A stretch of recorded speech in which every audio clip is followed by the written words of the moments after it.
গণতন্ত্র বাঁচাও সপ্তাহ পালন ধর্ণা বিক্ষোভ মঞ্চ তৈরি করা হয় বিজেপির পক্ষ থেকে এসডিও অফিসের সামনে।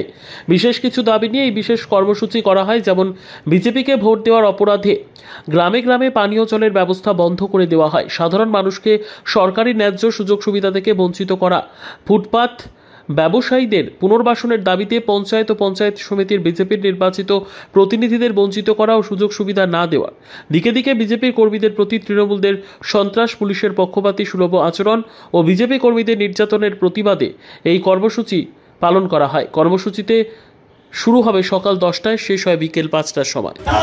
যেভাবে তৃণমূল কংগ্রেস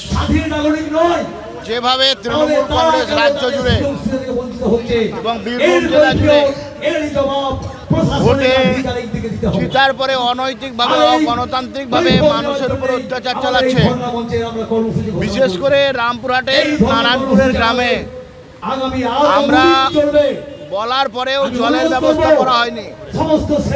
কড়িডাঙ্গা গ্রাম, রামপুরহাট নারায়ণপুরের গ্রাম, সেখানে বিজেপি ভোট বেশি পেয়েছে, সেই কারণে এরা জল বন্ধ করে দিয়েছে। শুধু তাই নয়, ত্রিস্তর পঞ্চায়েত নির্বাচনে রামপুরহাটের সাব ডিভিশনে বিভিন্ন গ্রামে বিজেপি জয়লাভ করেছে। সেই বিজেপি জয়লাভ করা নির্বাচিত জনপ্রতিনিধিদেরকে গুরুত্ব দেওয়া হচ্ছে না, জনপ্রতিনিধিদেরকে সরকারি সুযোগ সুবিধা দেওয়া হচ্ছে না, সরকারের জিআর সেটা তৃণমূলের পঞ্চায়েত সমিতির মেম্বারদেরকে দেওয়া হচ্ছে, বিভিন্ন কৃষিক্ষেত্রে সুযোগ সুবিধা তৃণমূলের লোকেদের দেওয়া হচ্ছে। রাজ্য সরকারের বিরোধীদের প্রতি বঞ্চনা, এই বঞ্চনার প্রতিবাদে আমরা রাজপথে নেমেছি।